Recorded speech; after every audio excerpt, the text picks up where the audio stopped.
e de paz, que ao despertar de um novo homem nos induz. Te conclama, irmão, de última hora. Uma boa noite a todos, a todas. É com alegria que retornamos ao Trabalhadores de Jesus. É muito importante estarmos juntos.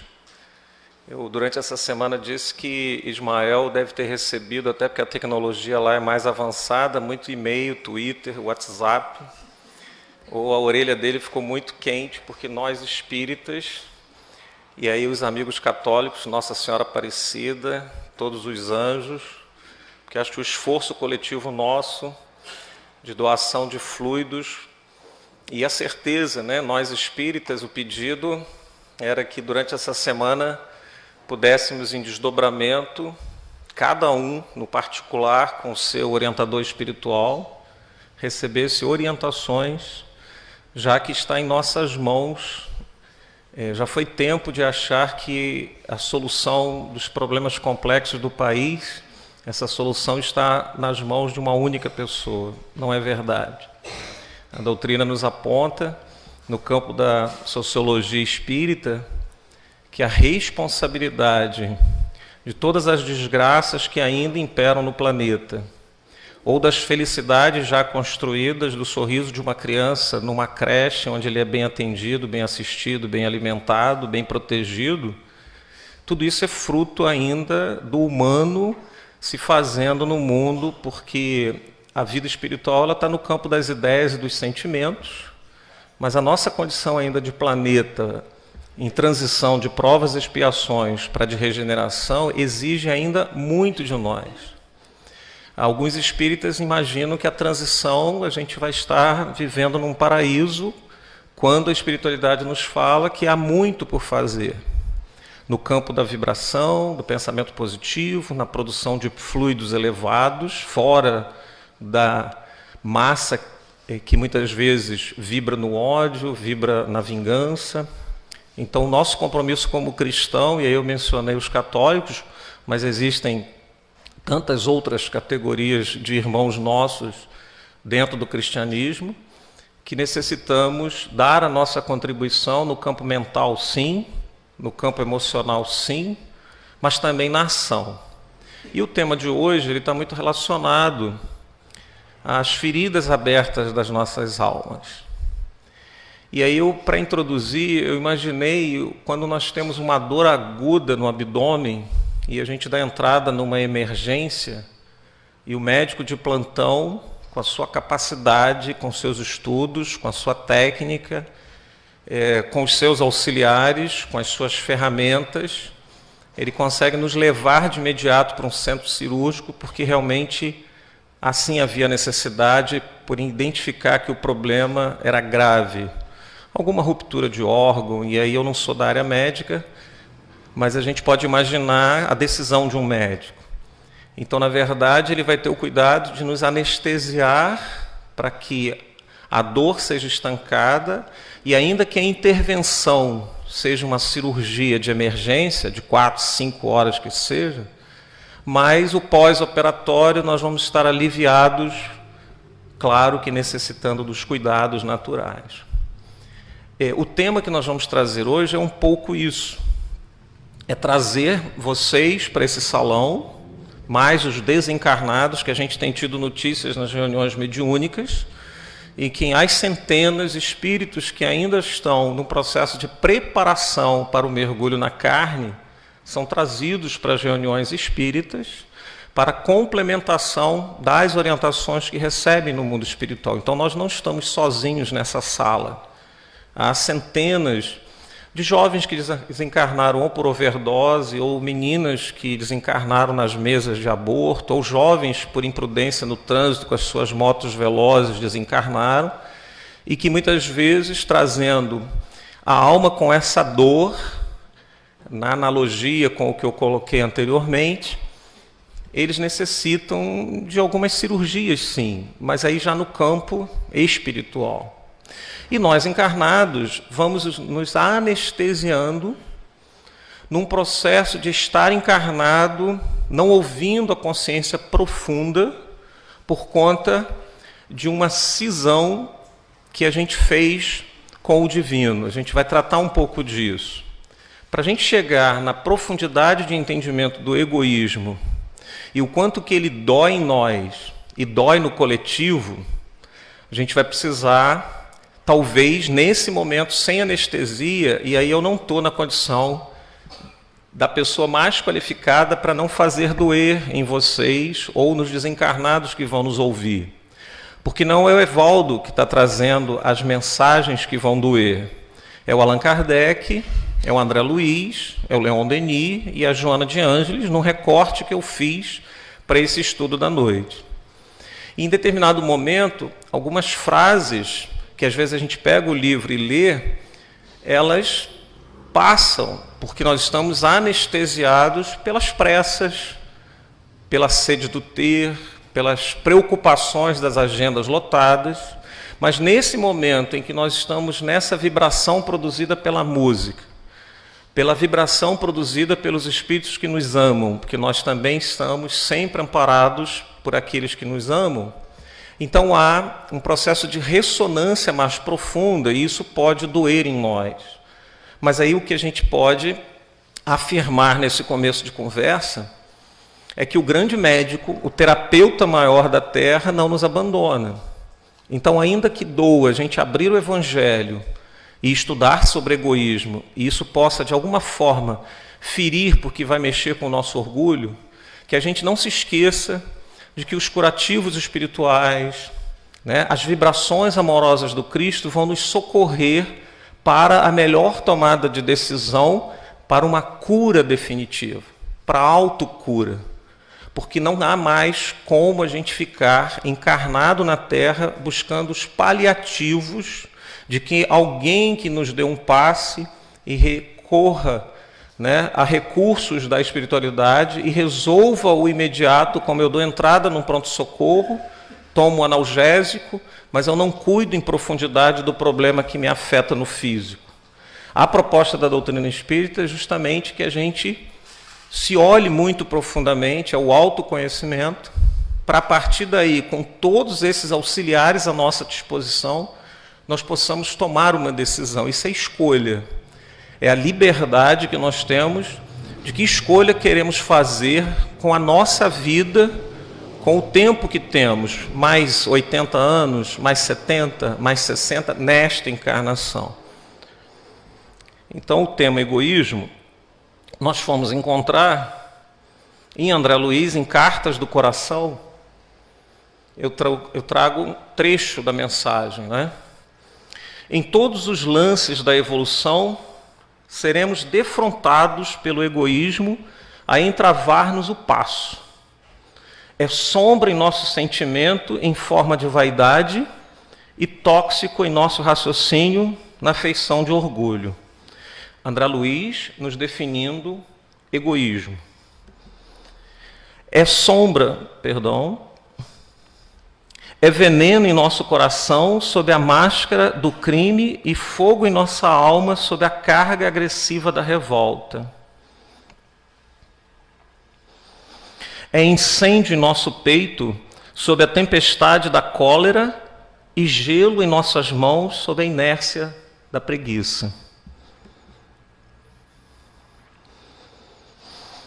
Aparece em todas as fases do dia, ora sob a faixa do desculpismo de variados matizes, ora sob os 1000 modos com que apresentamos a nossa deserção da luta santificante. Desvairado apego ao nosso eu, o egoísmo, sem dúvida, é treva da ignorância, ocultando-nos o caminho real de nossos deveres à frente da imortalidade sublime. Em algum tempo da nossa evolução, o egoísmo foi extremamente necessário. Não vou aprofundar nisso, mas no tempo em que o planeta era muito primitivo, havia necessidade de sobrevivência e Kardec vai cuidar disso, eu recomendo a leitura, na Lei de Conservação. O instinto era fundamental para que a gente pudesse sobreviver numa terra inóspita, difícil, né, sem habitação. Muitas vezes, para eu proteger a minha prole, era necessário o processo de disputa pela força diante de poucos espaços, pouca caverna. Vamos imaginar a cena. Animais extremamente vorazes e eu preciso proteger meus filhos, mas tem uma caverna para minha família e aí eu consigo rolar uma pedra e me fechar para proteger e tem uma outra família lá fora, mas aí eu fico na escolha. Se eu abro essa pedra à porta da caverna, esses animais vorazes vão devorar a família de fora e a minha família. Nós vivemos esse processo. O André Luiz, em Evolução em Dois Mundos, ele vai dizer que nós levamos centenas de milhões de anos para sairmos do princípio inteligente como nascedouro do princípio inteligente até nos transformarmos em espírito na escala do mineral, do vegetal e do animal.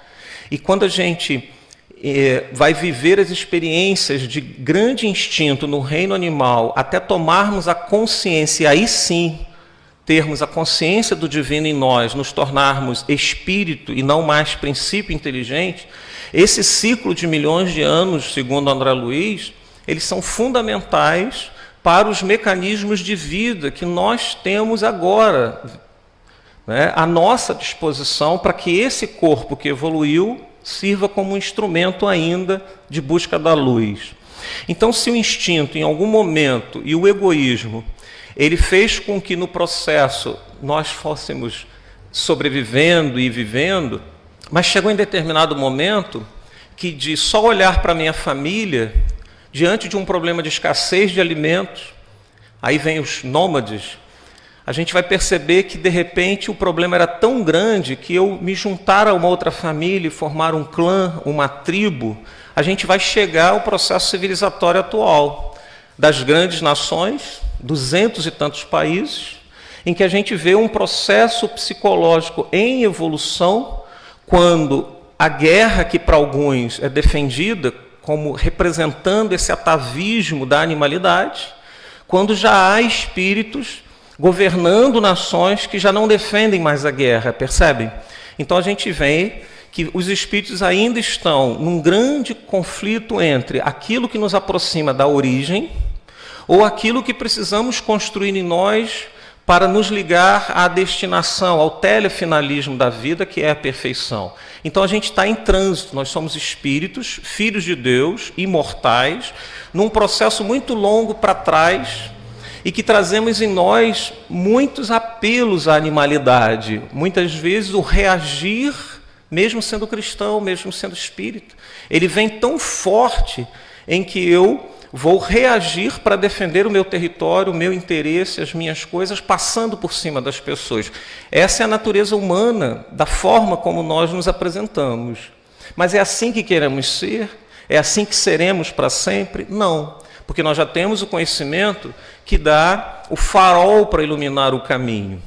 A escolha de qual caminho que eu sigo, de insistir naquilo que eu já fiz ao longo dos séculos, ou se eu quero fazer coisas novas, ou se eu quero mudar a minha índole, ou eu quero dar os saltos de evolução do instinto para o amor. A gente vai ver isso numa representação. Para simbolizar um pouco o que eu tentei falar, a gente vai trazer um vídeo curto e a gente vai tentar ver um pouco o retrato do que ocorre na sociedade.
E aí, gostaram? Só esse vídeo daria para a gente fazer um seminário, que tem muita coisa para a gente explorar, né? Na área de educação, quando trabalhamos com pais, com famílias, porque a gente vai perceber o quanto, na simbologia do corpo grande, muitas vezes tentando retratar a nossa teimosia, que na verdade há muito ali orgulho, não, eu cheguei primeiro na ponte, você volta, e os dois entraram, né, numa disputa por território. E quantas vezes nós somos tão teimosos, cabeça dura no trânsito, né? No mercado, na fila do caixa, em tantas situações que nós nos comportamos com aquele volume de arrogância. O corpo ali, para quem produziu o vídeo, ele tem toda uma leitura de imagem que vai falar, olha como é que eles estão cheios de si, como que eles estão cheios de orgulho. E aí a simbologia dos menores vem mostrar uma fragilidade, não só na figura do infantil, né? Quantas vezes o outro, não é porque é uma criança, o outro às vezes é até mais velho, mas ele é violentado pela nossa arrogância e é humilhado, né? É jogado para longe, como foi feito no vídeo. Mas aí, por outro lado, os dois menores, ainda que não cheios tanto de si, foram capazes de encontrar outros caminhos do que não fossem o bélico, que não fosse o da violência, que não fosse do conflito entre eles. Então, um grande desafio hoje na nossa sociedade como cristão, é a gente reduzir os conflitos e buscarmos, como pacificadores, como o Evangelho recomenda, a nossa função de pacificador em qualquer situação. E ser pacificador é mediar conflito. E para mediar conflito, a gente deixa de usar a força e passa a usar mais a razão, a inteligência, que os dois fizeram. Os dois menores, não tendo a força bruta para lutar com os maiores, eles foram lá e encontraram um plano interessante. É que, acho que o guaxinim, ele não tem a habilidade de roer, mas ele conseguiu desatar. O coelho não conseguiu desatar, mas conseguiu roer a corda. Vejam que uma outra leitura do vídeo, que Deus ele não nos olha como seres iguais. Cada um de nós tem talentos diferentes e que podem estar a serviço do bem. O vídeo também dá para a gente explorar por esse caminho, de que forma que para ser pacificador eu posso usar diferentes talentos à minha disposição, que às vezes estão adormecidos em mim e que eu não me dou conta. E aí outro aspecto importante é que, enquanto os dois estavam na disputa por território para ver quem passava a ponte, mas na hora que o problema é único para os dois, eles entram em desespero e tentam se ajudar, mas aí já era tarde demais.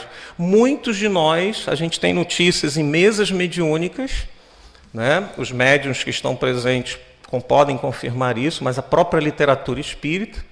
Nós vamos trazer um caso de um jovem no século XIX, no livro Céu e Inferno, é um caso curto, mas que, na verdade, na mesa mediúnica a gente tem encontrado muitos espíritos que têm deixado a carne e que, chegando do outro lado, vão ver que desperdiçaram a encarnação por coisas muito pequenas.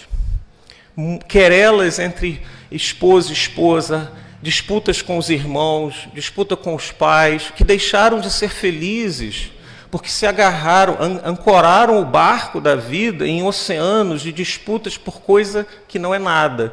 E esse nada que para quem está encarnado é muito, o apego às coisas, o apego ao nome, o apego ao patrimônio, e aí quando vem a morte, você chega do outro lado e diz, meu Deus, como que eu desperdicei os meus dias por nada, porque isso não me trouxe felicidade. Porque, na verdade, nós vamos alimentando na nossa infantilidade psíquica, emocional, espiritual, nós vamos dando muito mais força e poder ao orgulho e ao egoísmo do que aquilo que nos aproxima de uma felicidade real, que é a proposta do Cristo. Nós vamos encontrar, seguindo a definição de egoísmo, o Allan Kardec, no capítulo 11, o item 11, e aí a gente traz essa síntese e recomendo a leitura na íntegra no Evangelho segundo o Espiritismo. O egoísmo, esta chaga da humanidade, deve desaparecer da Terra, porque impede o seu progresso moral. É ao Espiritismo que cabe a tarefa de fazê-la elevar-se na hierarquia dos mundos. O egoísmo é, portanto, o alvo para o qual todos os verdadeiros crentes devem dirigir suas armas, suas forças e sua coragem. Digo coragem porque esta é a qualidade mais necessária para vencer-se a si mesmo do que para vencer aos outros. Que cada qual, portanto, dedique toda a sua atenção em combatê-lo em si próprio, pois esse monstro devorador de todas as inteligências, esse filho do orgulho, é a fonte de todas as misérias terrenas. Ele é a negação da caridade e, por isso mesmo, o maior obstáculo à felicidade dos homens. Uma mensagem de Emmanuel, Paris, 1861, no Evangelho segundo o Espiritismo. E aí a gente traz um destaque dessa mensagem. Nessa mensagem de 1861, nós vamos ter que o egoísmo é o obstáculo à felicidade. E se a gente fizesse uma pesquisa, sem ser Datafolha ou Ibope aqui, rapidinho, eu tenho certeza que todos nós que estamos nesse salão desejamos a felicidade. Só que a gente sabe de que esse egoísmo é um obstáculo. E quando o próprio Espírito, nessa mensagem, diz que vamos precisar de coragem para o enfrentamento do egoísmo, e essa coragem não é para a gente mudar o egoísmo no outro, é porque a gente continua insistindo em desejar mudar quem caminha conosco, esquecendo da mudança própria, pessoal. Os Espíritos têm nos alertado que a maior obra de caridade que a gente possa fazer com o planeta e consigo mesmo, para gerar uma saúde psíquica, mudando a psicosfera do planeta, é a gente se amando mais, se cuidando mais, se respeitando mais. Parar de se preocupar com a vida do outro, do filho, do neto, né? Não que a gente não vá cuidar deles, não que a gente não continue sendo jardineiros, mas muitas vezes nós estamos querendo cuidar de todo mundo de uma forma equivocada, em que muitas vezes nós achamos que estamos amando e, num egoísmo, estamos querendo posse sobre as pessoas. E, às vezes, atrapalhamos até o processo de evolução delas. A Joana, na psicologia transpessoal, vai nos ajudar muito nessa percepção do que é, de fato, construir felicidade para si, para o outro, e que vai ser um espelho para um planeta melhor que nós estamos querendo. Interessante é que aí eu fui encontrar Leon Denis, ele já vai dizer que o egoísmo é irmão do orgulho. Como nós espíritas acreditamos em reencarnação, ora quem é irmão vira pai, né? Aí eu até brinquei hoje, falei, poxa, lá na mensagem no Evangelho segundo o Espiritismo, o egoísmo é filho do orgulho. Aí aqui o Leon Denis vai dizer que o egoísmo é irmão do orgulho e procede das mesmas causas. É uma das mais terríveis enfermidades da alma. É o maior obstáculo ao melhoramento social. Por si só, ele neutraliza e torna estéreis quase todos os esforços que o homem faz para atingir o bem. Por isso, a preocupação constante de todos os amigos do progresso, encarnados, e existem muitos amigos do Cristo, mas muitos amigos do planeta, né, que estão querendo que a Terra dê esse salto. Então, por isso, a preocupação constante de todos. Olha essas palavras. Não é uma preocupação do Cristo, hoje ele se preocupa com isso, amanhã não.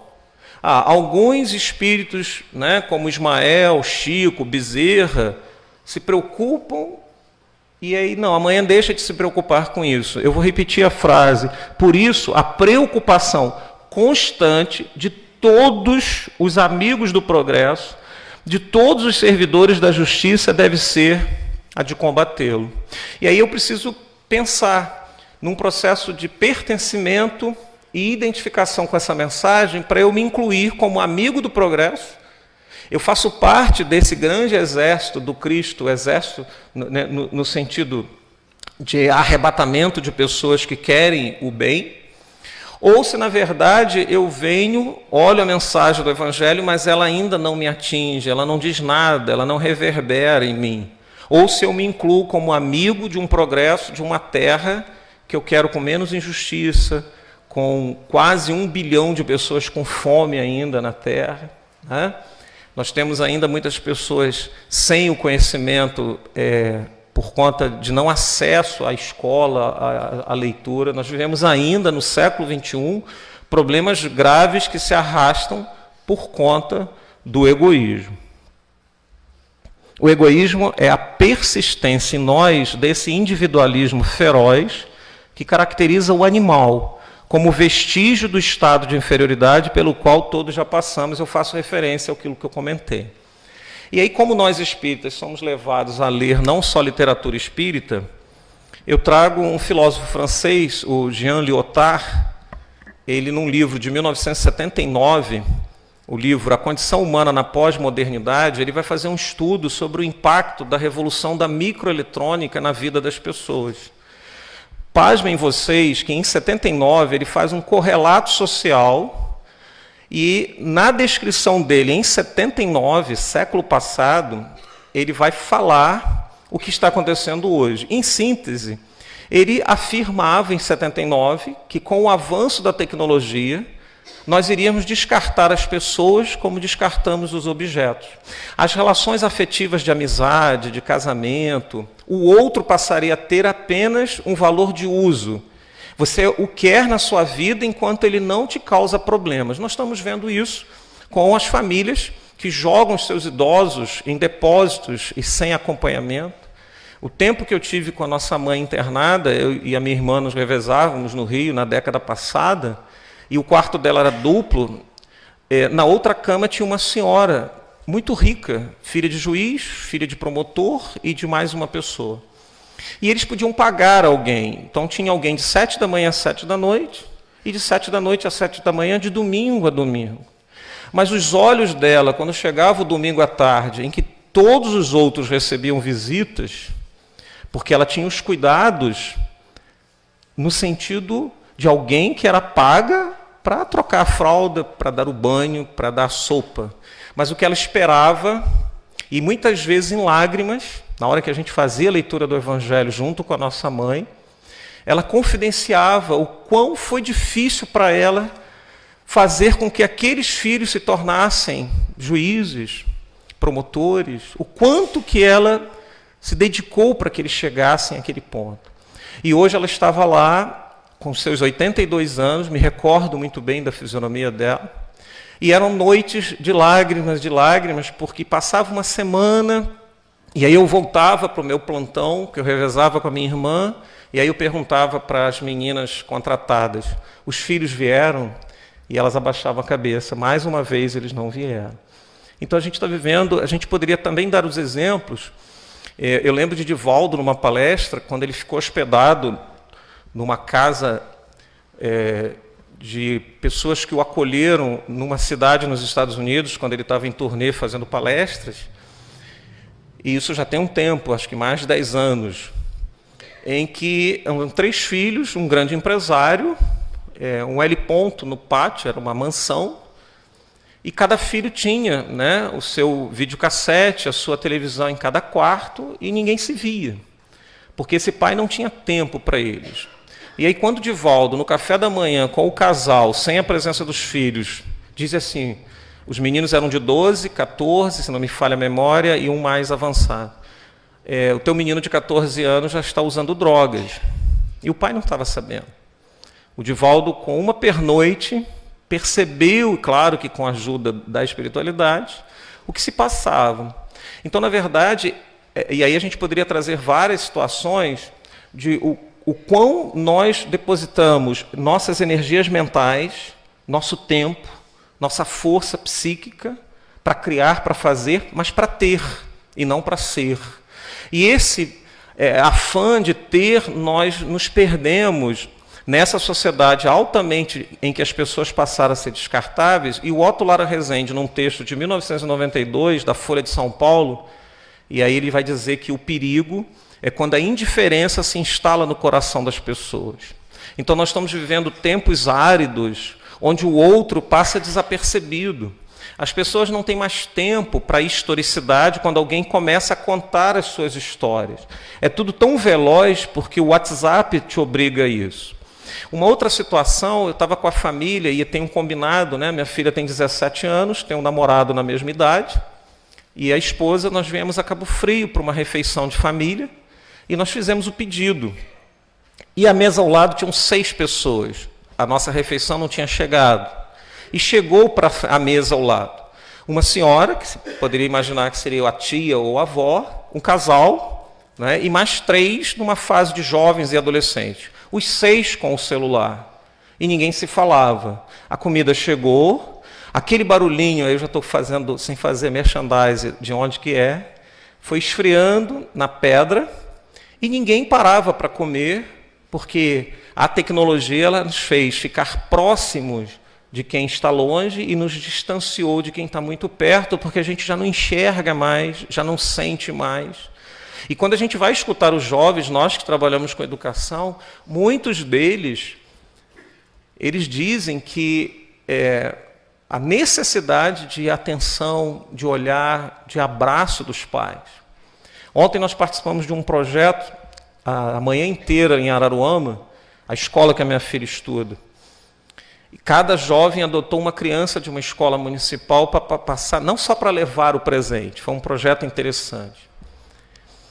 De que forma que aquele jovem que estava numa escola, que de certa forma é uma bolha para muitos, não para todos, segundo ano do médio, terceiro ano do médio, numa classe, né, social distante da periferia de Araruama, e lá fomos nós em caravana para a periferia para passar a manhã.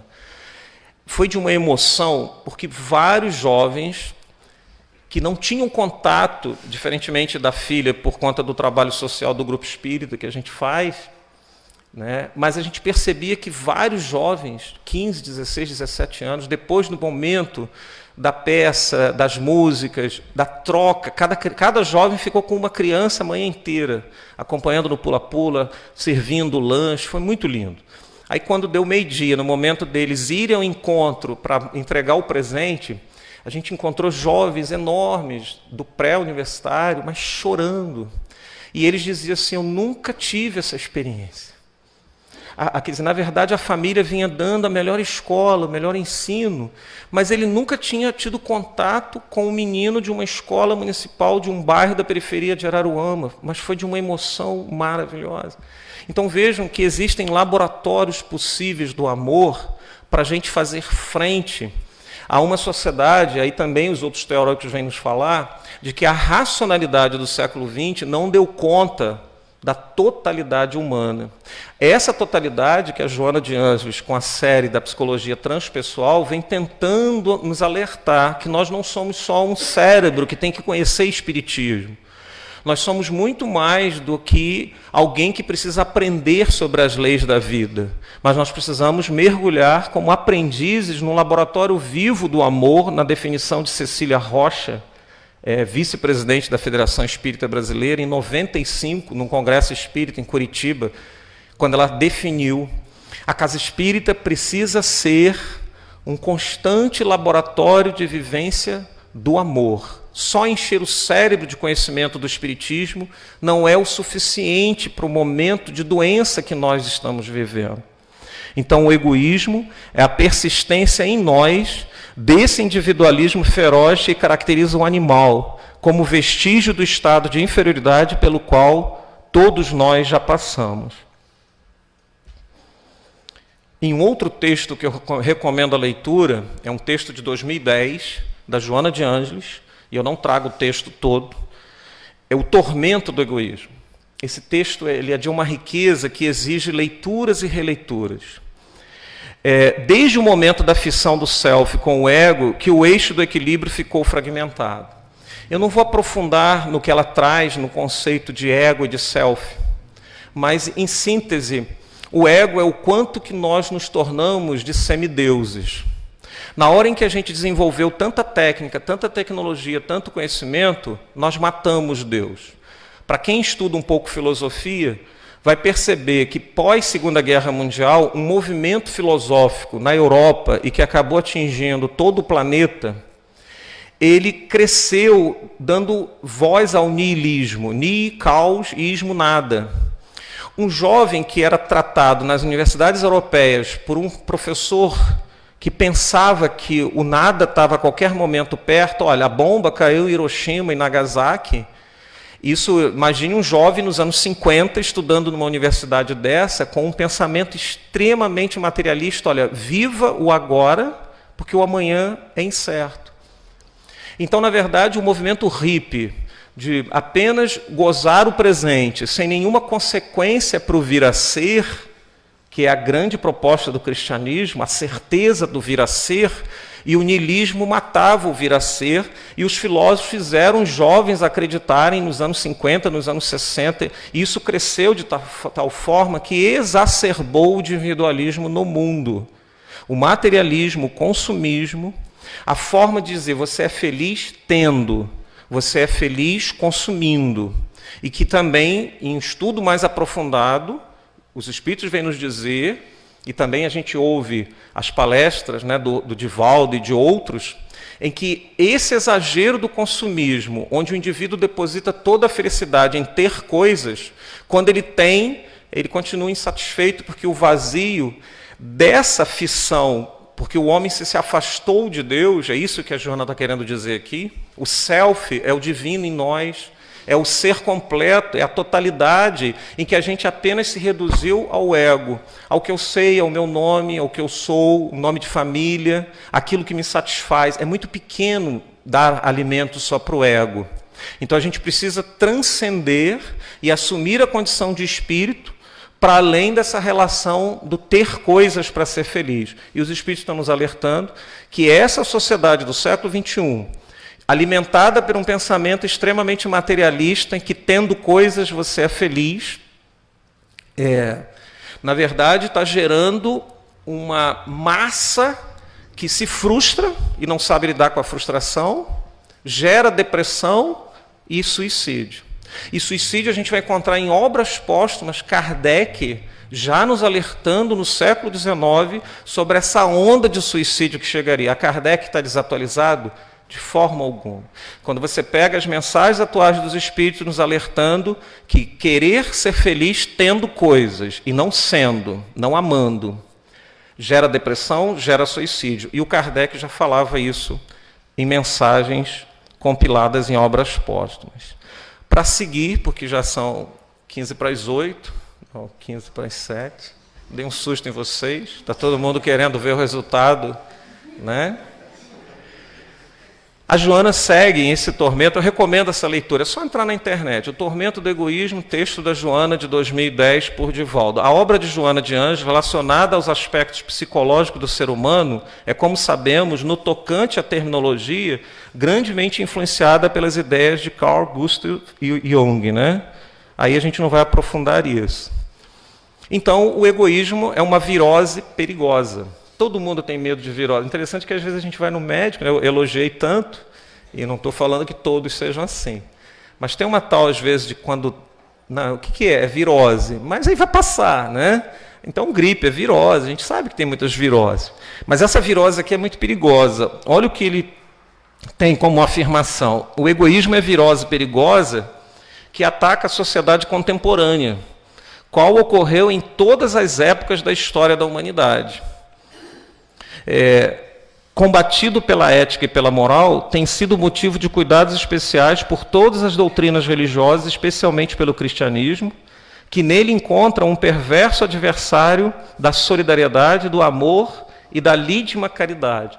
Então, quando a gente idealiza um planeta feliz, um planeta melhor, é um planeta da caridade, é um planeta da solidariedade, é um planeta onde as pessoas possam compartilhar mais. Então, o que eu tenho está sobrando, mas o que eu posso produzir, não só o que está sobrando e que não me serve, mas como que eu possa ser um agente de produção para a necessidade do outro, é o que o Evangelho recomenda. É busca dos infortúnios ocultos. Se eu só esperar o que sobra para eu compartilhar, é um conceito equivocado de caridade, né? O Espiritismo, na sua condição de restaurador do pensamento de Jesus, tem no egoísmo a condição de bafio pestilencial, é forte essa expressão, que necessita de terapia preventiva muito bem elaborada e tratamento persistente depois que se encontra instalado. Então, acho que um primeiro passo, como eu falei na analogia da cirurgia, é a gente se admitir egoísta, e nós somos. Não adianta a gente mascarar mais. A gente ainda tem muito de orgulho, ainda tem muito de egoísmo. Aí vem um processo. E aí, como que eu me trato? Eu preciso me autoconhecer, né? A Joana também diz que concede ao teu próximo os mesmos direitos e favores que esperas dele receber. Aqui já tem um sinal de um caminho. Tudo aquilo que eu quero de bom para mim, e lembrando no Livro dos Espíritos, como que eu sei se é supérfluo ou se é necessário? Kardec já teve esse cuidado no século XIX. A doutrina espírita é fantástica. Ele vai lá dar como que eu vou medir se isso que eu estou querendo é supérfluo ou se é realmente necessário. Está lá na leitura, né? E o egoísmo é uma doença que envenena a alma. Aí eu fiz uma síntese, baseada em Kardec, André Luiz, Leon Denis e Joana, que palavras que são fortes para a gente. Então o egoísmo é uma sombra em nossos sentimentos. É um tóxico em nosso raciocínio. É um veneno em nosso coração. É um fogo em nossa alma. É uma chaga da humanidade. É um bafio pestilencial. É o maior obstáculo ao melhoramento social. É uma das mais terríveis enfermidades da alma. É uma virose perigosa. É um incêndio em nosso peito. É um gelo em nossas mãos. É uma deserção da luta santificante, é uma treva da ignorância, é um desvairado apego ao nosso eu, é uma negação da caridade, é o irmão do orgulho, é uma doença que envenena a alma, é um individualismo feroz. Eu confesso para vocês que quando eu fiz essa síntese e peguei essas palavras-chave do André Luiz, da Joana, do Leon Denis, do Kardec, dá um susto na gente. Mas é isso tudo, o egoísmo? Sim. Mas a gente não pode ficar somente na conceituação. Tudo isso gera saúde ou doença? Para a gente sair pensando hoje. Se o egoísmo é tudo aquilo, e se eu já tenho consciência de que em determinado momento eu sou tão egoísta, e se eu preciso dar um salto de evolução para acompanhar a evolução do planeta e ajudá-lo,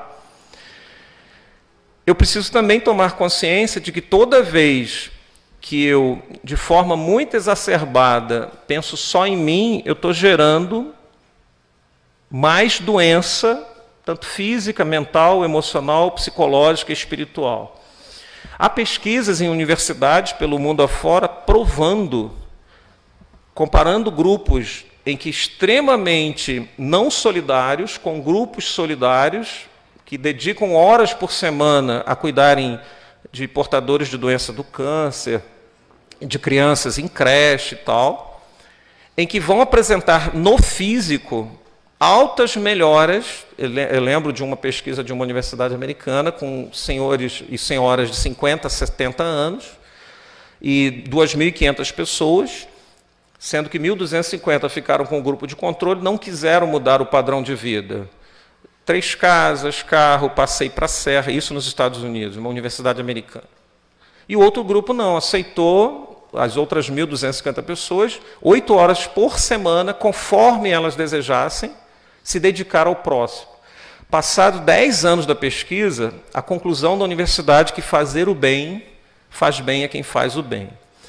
O grupo que continuou com o padrão de vida americano, consumista, só pensando em si, viagem com os netos e tal, maior taxa de problemas cardíacos, respiratórios, depressão, suicídio, taxa de morte, enquanto que o outro grupo, mais humor, mais de bem com a vida, mais gratidão, e isso gerou saúde física.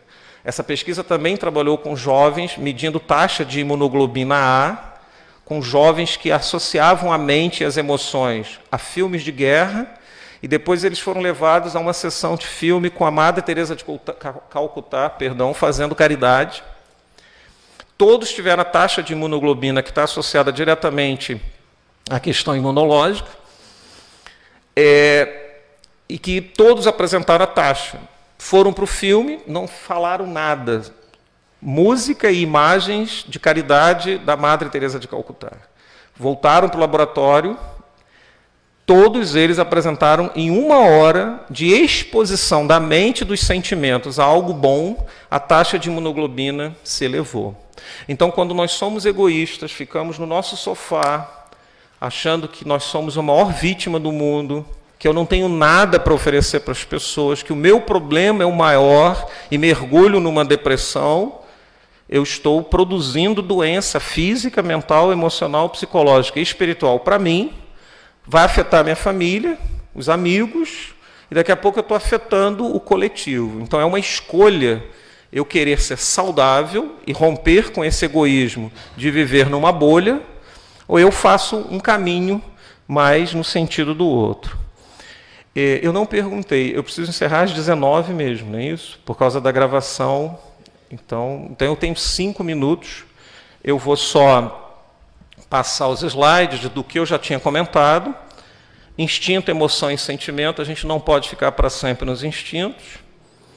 Kardec vai nos falar em Céu e Inferno, Evangelho segundo o Espiritismo, a necessidade da educação dos nossos sentimentos, recomendo a leitura. Educação dos sentimentos, aperfeiçoar os sentimentos e educá-los. Então, todos nós somos alunos do Cristo. Há um manancial enorme de livros da Joana para que a gente possa sair daqui hoje percebendo que estamos doentes, a sociedade adoeceu. Mas não para que isso gere um desespero, não para que a gente não saia desse pronto-socorro que é o centro espírita com mais dor, na analogia da mensagem inicial. Eu preciso sair daqui com a esperança renovada de que os remédios estão em mim mesma e à minha disposição para usá-los a meu favor. E não sair daqui com mais dor na alma, mais angustiada. Pelo contrário. A finalidade da educação dos sentimentos. E aí eu vou precisar alertar o quanto sabemos, é o conceitual, a gente já sabe muito. Os Espíritos nos falam que nós já temos muito conhecimento. O que precisamos agora é dar o salto para o atitudinal. É o que eu faço com o que eu sei. Saber, nós já sabemos. A gente precisa aplicar o que sabemos na doutrina na nossa vida. Aí a gente vai ser um homem que está na sociedade para contribuir com a caridade, as 4 perspectivas sobre a caridade completa, para quem recebe, para quem ajuda, o impacto na sociedade e os benefícios para o espírito. É saúde para quem faz caridade, para quem vive nessa perspectiva de se preocupar com o outro, de querer sair de si. O caso do Céu e Inferno é a lamentação de um boêmio, né? Ele viveu só para ele. Em 19 de fevereiro de 1862, ele diz: homens, meus irmãos, vivi apenas para mim, hoje expio por isso e sofro. Na mesa mediúnica, em 1862, era um boêmio, isso em Bordeaux, né, a lamentação de um boêmio. E a mensagem dele é muito bonita, está no Céu e Inferno, na parte dos espíritos sofredores. Uma mensagem da Joana, e aí eu encerro. Nós teríamos uma leitura da Joana do Tormento, mas não vai ser possível. O que eu trouxe aqui?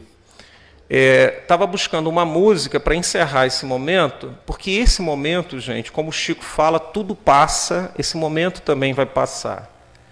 Há muita coisa bonita nos aguardando, mas também já existe muita coisa linda acontecendo do bem na Terra. Começa por procurar na internet jovens, organizações, pessoas que estão fazendo o bem no mundo. É surpreendente, porque a televisão ela nos bombardeia só com aquilo que é aparentemente a maioria. Não é. há muita coisa bonita em nome do Cristo ou não, né? Às vezes as pessoas fazem movidas pelo movimento do bem. Mas aqui eu tentei sintetizar esse momento final do nosso estudo, trazendo uma música que eu conheci do Grupo Acorde em 95, no primeiro Congresso Espírita Mundial. A gente estava presente, foi em Brasília, tinham mais de 3.000 espíritas.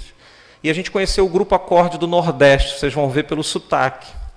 E eu fiquei encantado e emocionado quando eu consegui achar essa letra e, no fundo, as imagens do filme Nosso Lar, que eu acredito que a maioria tenha assistido. E a letra vai nos falar que, na verdade, nós só estamos assim egoístas. Um dia, nós seremos anjos. Essa é a grande certeza que a gente tem, de que todos nós seremos muito melhores. Nós só estamos ainda imperfeitos. Então, eu queria deixar, nessa mensagem final, a certeza, como cristão, de que a gente só está dessa forma egoísta. Mas se a gente fizer um esforço, uma dedicação, de pelo menos uma boa ação por dia, a gente vai começar a transformar a nossa vida, a sociedade. Não espere que o outro faça, não cobre do outro. Esqueça. Deixa que cada um vai amadurecer a seu tempo. Então, muita paz. Eu deixo o presente que eu me emocionei muito, confesso que chorei, acho que sou meio chorão. Mas quando eu encontrei a música, ainda mais com as imagens trechos do filme Nosso Lar, a gente vai fechar nosso estudo com isso. Se puder desfazer um pouquinho a luz, eu agradeço.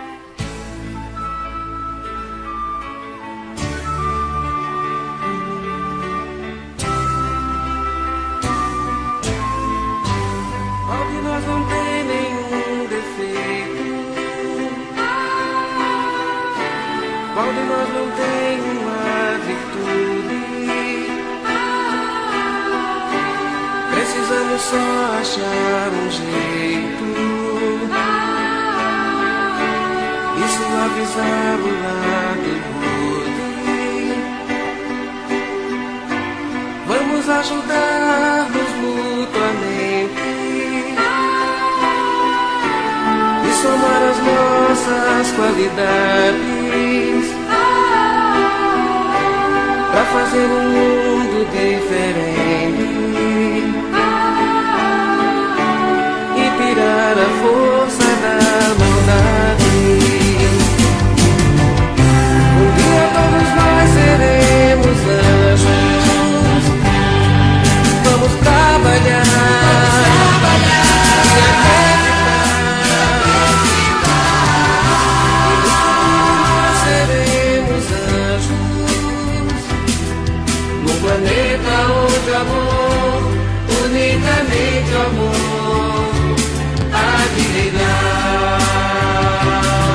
e assim será. A felicidade só começa quando cessam as desigualdades, quando todos compartilham sonhos e não usam mal a liberdade. O mestre falou, sede perfeitos, e nos ensinou esta lição,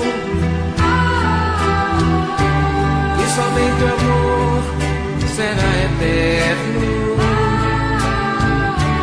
Nele está a nossa salvação. Um dia todos nós seremos anjos.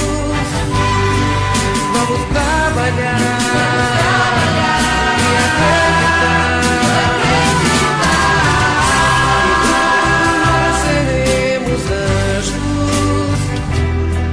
no planeta onde o amor, unicamente o amor, há de reinar.